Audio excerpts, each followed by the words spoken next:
Warning: this episode contains moments of graphic violence that some may find disturbing. Listener discretion is advised.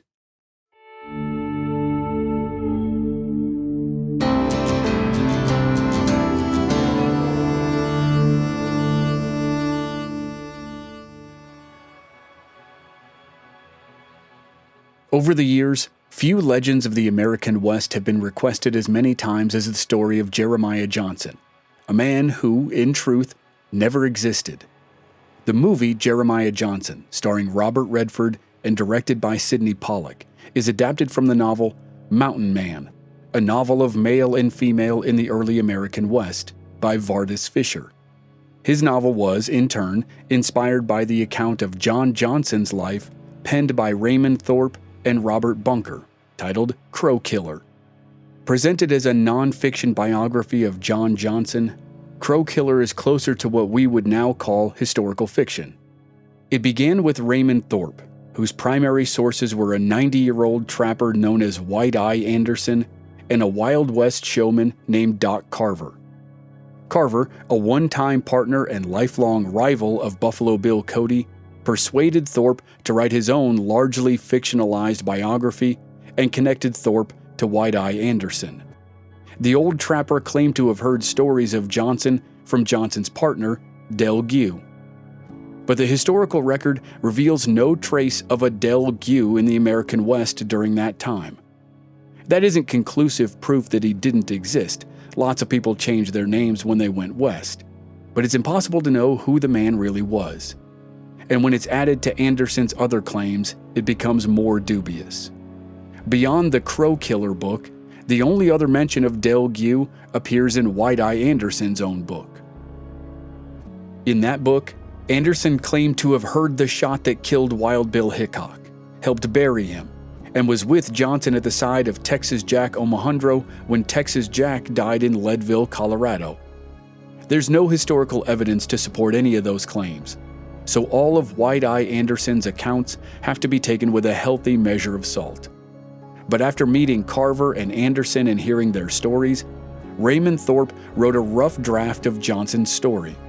He sent the draft and his extensive notes to Bunker. But Thorpe and Bunker never met, and they never talked about the book. Bunker ignored Thorpe's draft and notes and wrote his own version of the story, which became the final book.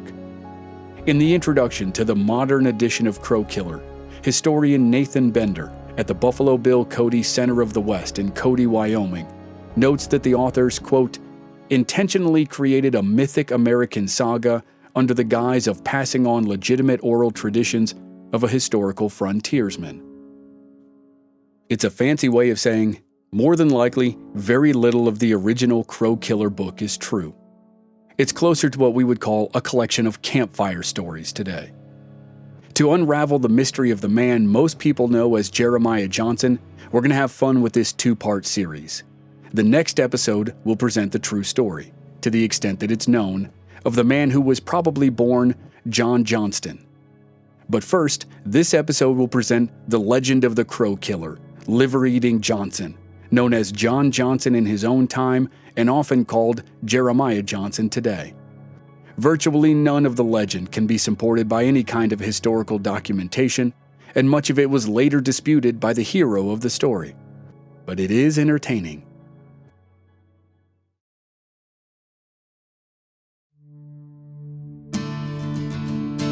From Black Barrel Media, this is an American Frontier series on legends of the Old West. I'm your host, Chris Wimmer, and this season we're beginning regular stories of the earliest days of American expansion across the continent. In this series, we'll focus on the lives and legends of mountain men Jedediah Smith, Hugh Glass, and Jeremiah Johnson. This is Episode 5, Jeremiah Johnson, Myth and Legend.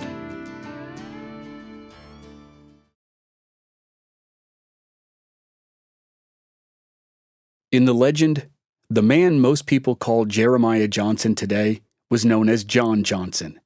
He didn't eat liver because he was hungry. He didn't murder members of the Crow Nation, scalp them, and expertly cut out their livers with his Bowie knife, and then eat them raw in order to survive. He did it on principle. He did it for revenge. The Crow had killed his wife, a beautiful woman called the Swan from the Flathead tribe. Johnson had been away from home, trapping beaver on the Yellowstone River. When he returned, he found his cabin cold, his wife dead on the floor, and signs that she had been carrying his unborn child. That day, Johnson swore a blood oath. He would kill as many crow as he could, wherever he could find them. The crow didn't know Johnson's name when they committed the violent act that set him on his righteous path, but they soon called him by a name that translated to Crow Killer. Later, they learned he removed the livers of the crow men he killed. In the crow tradition, the liver was tied to a person's soul. Removing the liver was like stealing the soul. That's when they started calling him by a different name, the Liver Eater. Johnson became a living legend. His story was told around campfires by hunters, traders, and mountain men of the West. But every good legend has to start somewhere, and this one started in the fall of 1843. A steamer docked in St. Joseph, Missouri, and John Johnson, 19 or 20 years old, stepped off. He was a powerful and imposing figure with auburn hair, and he immediately confronted, fought, and defeated a thief who attempted to steal his belongings. After besting the thief, John Johnson walked to the store of Joe Robidoux, a notorious trader.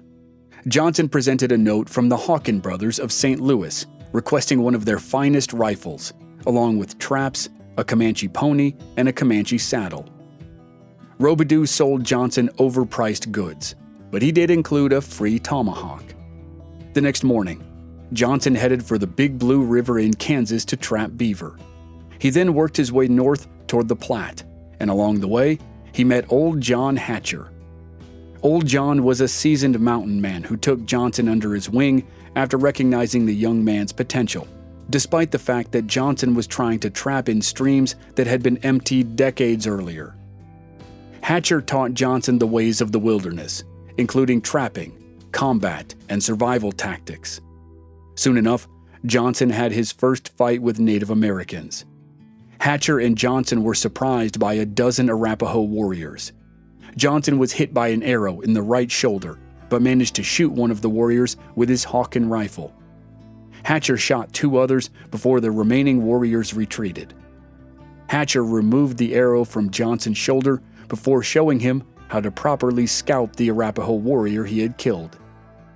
As they trapped and hunted, Hatcher's mentorship shaped Johnson into a formidable figure who was known for his strength and cunning.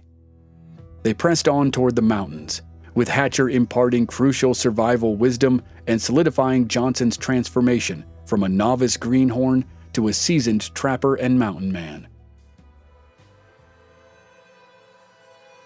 When John Johnson ventured into the mountains with Old Hatcher, beaver populations were depleted, forcing the trappers to hunt bear and mink. Johnson developed unique tactics, such as his swift, powerful kicks and keen sense of smell. Johnson's learning was practical and intense. When a full-grown grizzly bear surprised Hatcher, who shot and wounded it, Johnson raised his own rifle and fired, but the bear kept charging. Johnson grabbed his Bowie knife and thrust the blade into the bear's heart. The stab didn't kill the bear, but it ran away. Johnson rushed to help Hatcher. Hatcher commented that it was a clever move to leave the knife in the bear so it would bleed out. Johnson replied with a measure of modesty. There wasn't no time to pull out the knife. Johnson lived in Hatcher's cabin near a camp in the Little Snake Valley in Wyoming and met other seasoned trappers, gaining wisdom and witnessing the harsh realities of frontier life. Johnson formed close bonds with figures like Bear Claw Chris Lapp, despite the man's surly reputation. Johnson's physical prowess grew, earning him respect and fear. Soon, John Johnson became the law in the camp. He maintained order with ruthless efficiency, often using his strength to quell disputes between mountain men. His heightened senses and natural suspicion kept him vigilant, making him an exceptional manhunter. His survival depended on his ability to detect and confront danger, and no mountain man was more keenly focused than John Johnson. In the early days of his trapping career, John Johnson set up a woodyard near Musselshell River in Montana, selling cordwood to Missouri River steamboats. In the summer of 1846, he and a man called Bigfoot Davis set out on an extended trading venture with the Flathead tribe. As they spent time with the tribe, the chief offered his daughter in marriage to Johnson, who was flattered but refused the offer. Johnson and Davis finished their trip and parted ways, with Davis taking their furs to market and Johnson heading south. On the trip south, Johnson encountered a tragedy involving the Morgan family. John Morgan and his family had split off from their wagon train and gone out into the frontier by themselves. One evening, John Morgan left the family campsite to go tie up the oxen. When he didn't come back, his 2 sons and their sister went out to look for him. Mrs. Morgan waited alone for a while, but as she grew more anxious, she grabbed an axe and headed to the spot where the oxen had been grazing. There she found her husband, scalped, unconscious, and tied to a sycamore tree. Her sons were dead and scalped, and her daughter was dead on the ground. A dozen Blackfeet warriors surrounded Mrs. Morgan. Driven mad by grief, Mrs. Morgan flew into a rage and killed 4 of the warriors with her axe. The rest fled from her ferocity. John Johnson arrived shortly afterward. He helped Mrs. Morgan bury her family, then he built her a cabin, and Mrs. Morgan turned out to be a pretty dark character.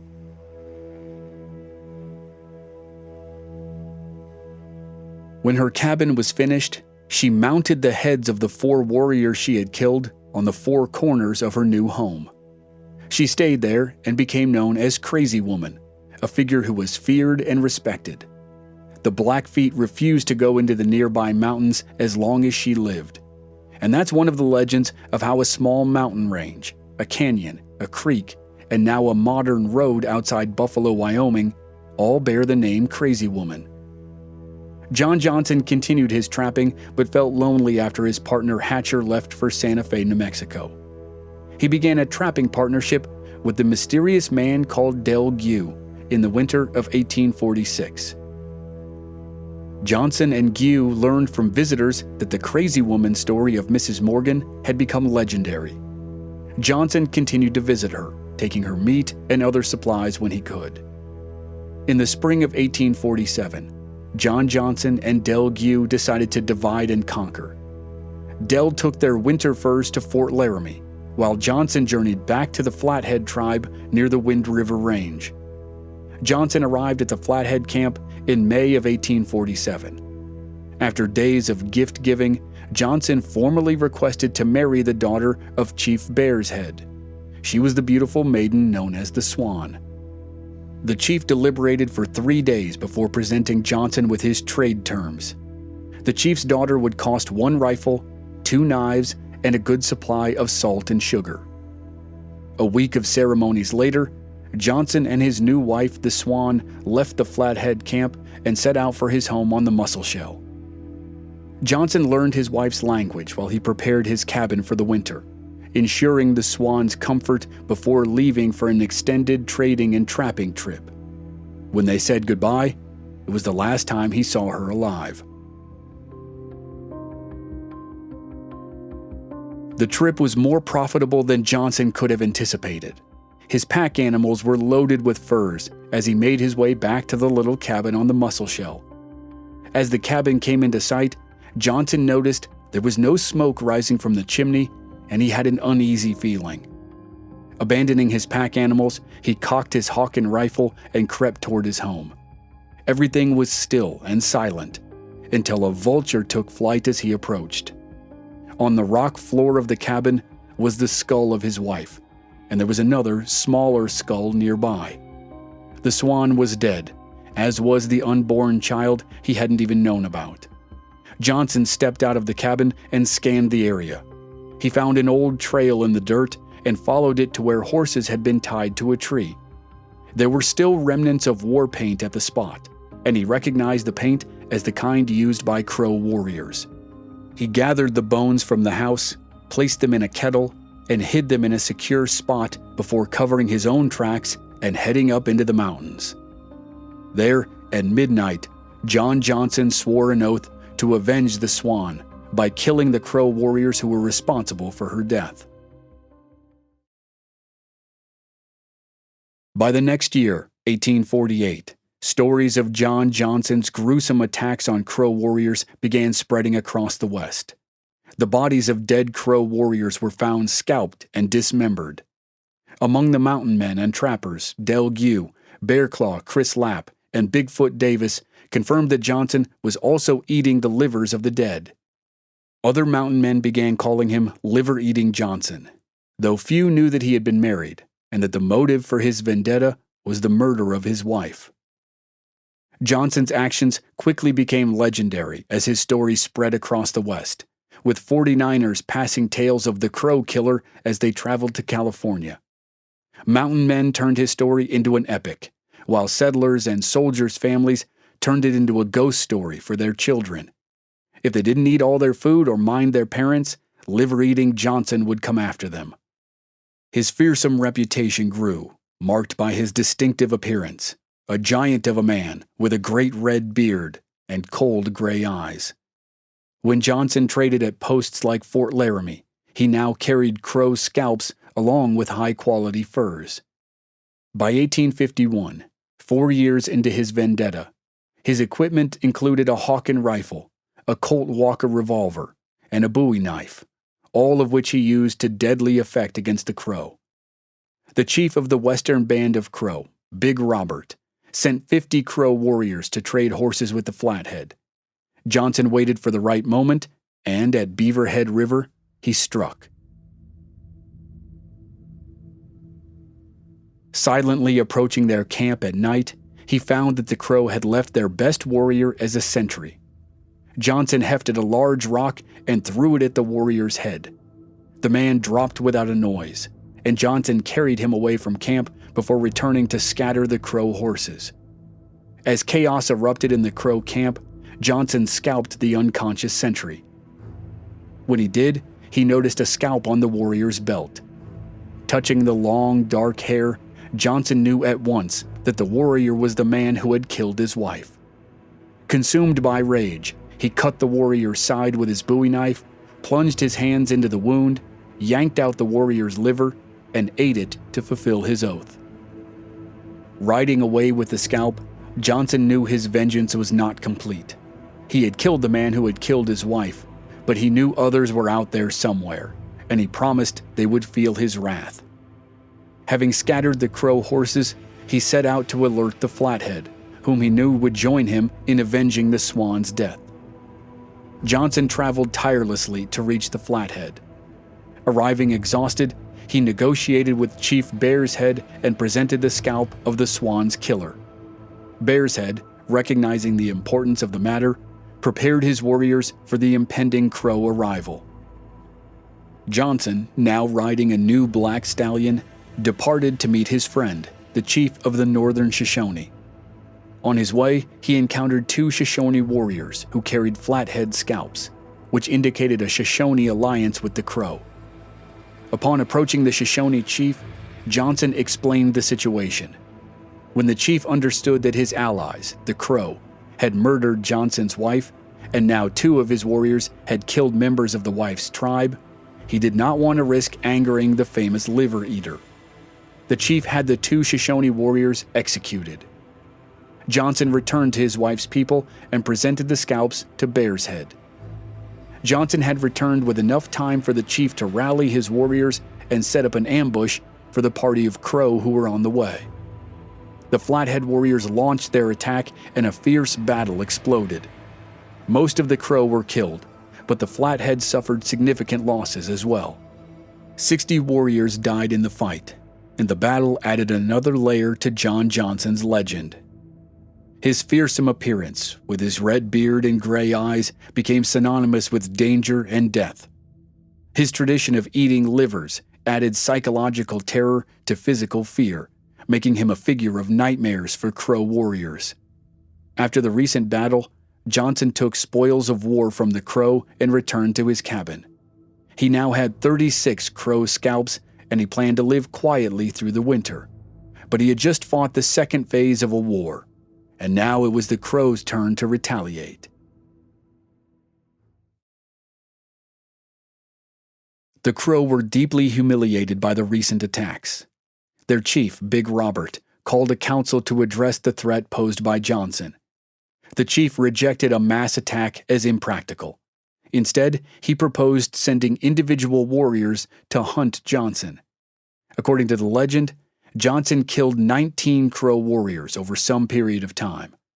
Fellow mountain men supposedly witnessed 2 of the killings, but everyone repeated the common refrain that Johnson scalped his victims and ate their livers.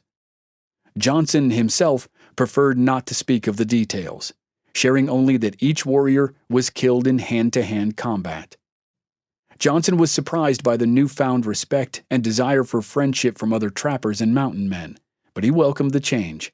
He began visiting camps and sharing news, though he reserved his personal story for his close friends, like Bearclaw Chris Lapp, Bigfoot Davis, and Del Gue.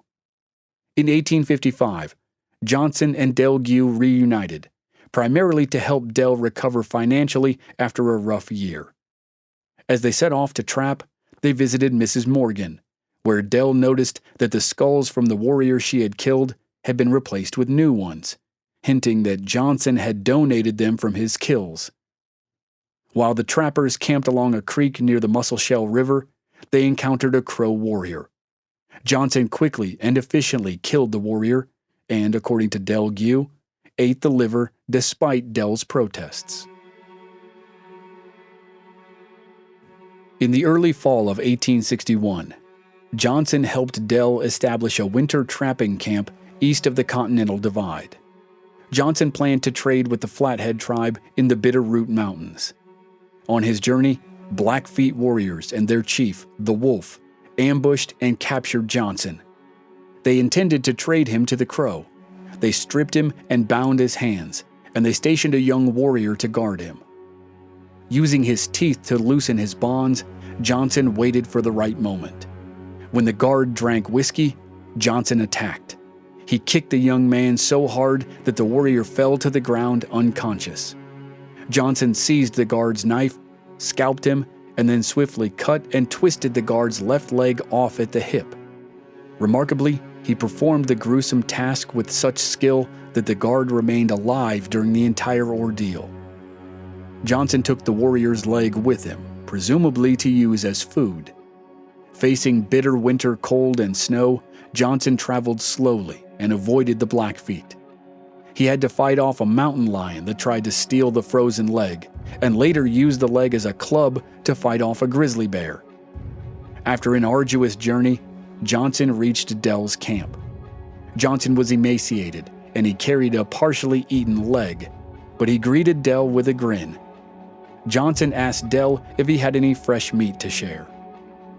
Del Gue took the winter's furs to Fort Laramie and shared the story of Johnson's encounter with the Blackfeet, including, of course, the leg. Johnson didn't want Del to tell the story, but there was no holding it back, and now it was added to the lore of John Johnson. A rendezvous was set near Virginia City, Montana, where 40 seasoned trappers gathered. They were heavily armed and ready for revenge against the Blackfeet for capturing Johnson. When Johnson joined them, he informed them of the location of the Blackfeet who had attacked him. He led the trappers to the Blackfeet camp. They scouted its defenses and then attacked. They killed 68 warriors and collected all their scalps. To the pile of scalps, Johnson added the head of the chief. With their work done, Johnson expressed his gratitude to the trappers for helping him with his most recent act of revenge.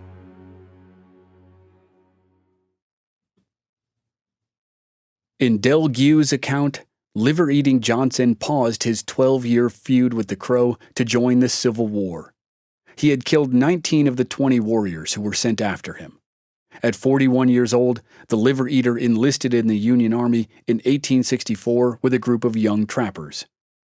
Initially given Spencer rifles, Johnson soon discarded his rifle due to its dangerous design. He took a single-shot musket from a fallen enemy, and then served as a sharpshooter in the 2nd Colorado Cavalry. During fighting at Newtonia, Missouri, Johnson mistakenly scalped Cherokee fighters who were allied with the Union. He was reprimanded and then received an honorable discharge in 1865. Johnson traded his Union gear for supplies and a horse from the Pawnee and returned to trapping, as well as his feud with the Crow. He killed the 20th Crow warrior who had trailed him for more than a decade. Johnson ate the Crow's liver in his infamous ritual and finally ended his long-standing vendetta. The rest of the 1860s were a blur of highlights for John Johnson. According to the story, he played a small role in Red Cloud's War at the end of 1866. After Red Cloud's forces, led in part by Crazy Horse, killed Captain Fetterman and 80 U.S. soldiers outside Fort Phil Kearny in northern Wyoming, a frontiersman known as Portuguese Phillips volunteered to ride 236 miles to Fort Laramie to get help. Along the way, Phillips encountered Johnson and another old trapper, and Johnson provided some sort of assistance. In 1869, Johnson participated in the defense of settlers at Fort Hawley, a trading post and rendezvous spot for hunters and trappers on the Missouri River. Several of Johnson's friends were there, including Del Gue and Bear Claw Chris Lapp. Johnson and Del helped a white woman and a Native American woman who had been badly injured by Lakota warriors. The trappers chased the warriors, caught them in a dry wash, and killed them all. After the battle, a trapper named Hatchet Jack Ireland challenged Johnson to eat a warrior's liver, the notorious act that everyone had heard about but few had witnessed. To maintain his reputation, Johnson bit into the liver while the others watched and silenced the doubters. That winter, John Johnson and a friend visited Crazy Woman's grave. Johnson had heard that Mrs. Morgan had died of starvation, and when he and his friend arrived, they discovered an 8-foot-tall pile of stones over her grave. It was a monument and a sign of respect from his old enemies, the Crow, who had known Mrs. Morgan was his friend. After seeing the moving sight, Johnson decided to make peace with the Crow. He set off westward with a keg of whiskey as a gift. Johnson met with Crow Chief Gray Bear and his 26 warriors.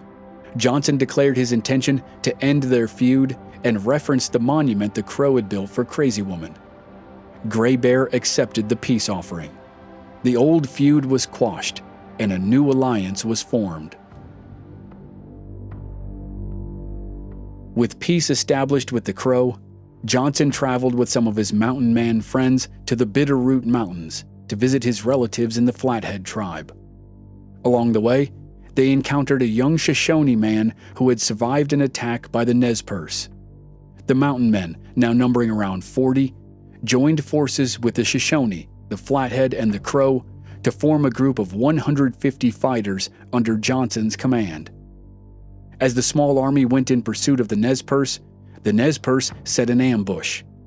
The Nez Perce attacked and inflicted heavy losses on the unsuspecting coalition, but Johnson's army managed to rally and turn the tide of the battle. After both sides suffered significant casualties, the fight ended, and Johnson's group buried their dead. One of the fatalities was a man called Mad Mose, who had been scalped in a previous fight with warriors but survived. After that ordeal, it was rumored he had gone crazy. After the battle, John Johnson revealed Mad Mose's true identity as John Morgan, the husband of Crazy Woman. Mrs. Morgan had gone crazy after she discovered her husband scalped and unconscious and tied to a tree, and her children dead on the ground. But according to the legend, John Morgan had survived his injury, though never returned to his wife.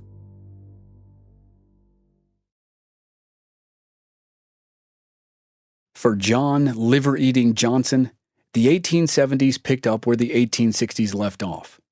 It was a whirlwind decade where Johnson seemed to be everywhere. In the summer of 1871, Fort McPherson, Nebraska became a meeting place for mountain men and notable figures like Buffalo Bill Cody, Texas Jack Omohundro, Doc Carver, and White Eye Anderson.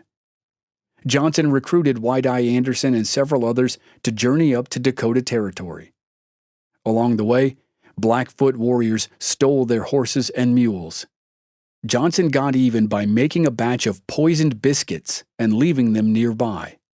When the warriors rode back through the area, they ate the biscuits and died. Johnson led expeditions into the Black Hills. He scouted for General Nelson Miles in the second half of 1876. He rescued a Native American princess called Waving Grass. He found a delirious white woman who had been scalped by her Sioux captors but managed to escape. He organized a group who found and killed the offenders. Johnson killed a notorious cowboy with a tomahawk. In 1878, Blackfeet killed Johnson's friend Bear Claw Chris Lapp and stole his famous necklace of bear claws. Johnson and Del Gue tracked the Blackfeet, recovered the necklace, and buried it with Lapp's body. It went on and on. Johnson went to Leadville, Colorado, and reunited with Texas Jack Omohundro and Colorado Charlie Utter, Wild Bill Hickok's closest friend. Next, Johnson was up at Fort Keogh, near present-day Miles City, Montana, when he accepted an offer to become a deputy sheriff in the nearby town of Colson. Johnson successfully maintained law and order, but he longed for the wilderness. Johnson heard from a friend that another old-timer called Arkansas Pete was trapping up in Canada. Johnson left his job as deputy sheriff and went up to visit Pete. When Johnson arrived, he found Pete's cabin ransacked, his possessions stolen, and Pete's dead body on the floor. Johnson buried Arkansas Pete and then, of course, tracked and killed the warrior who had killed old Pete. Johnson cut out the warrior's liver and took it with him, but he didn't eat it. It was the last liver he ever took, and he intended to use it as bait to attract otter. Johnson and his friend Del continued to trap along the Yellowstone and Musselshell rivers. Johnson declined Buffalo Bill's offers to join one of his Wild West shows. Johnson, still strong in his 60s, often visited the Crow Agency and reminisced with his old foes. Del eventually left to find better trapping spots, and Johnson moved to the town of Red Lodge, Montana in 1888, where he was unanimously elected the town's first marshal. Johnson's health declined around 1895, and by 1899, he had sold his last piece of land and survived on charity. Friends sent him to the Old Soldiers' Home in Los Angeles in December of 1899, where he died on January 21, 1900, at the age of 75. John Johnson, also known as Crow Killer and Liver-Eating Johnson, was buried beneath a simple military headstone in what is now called Los Angeles National Cemetery.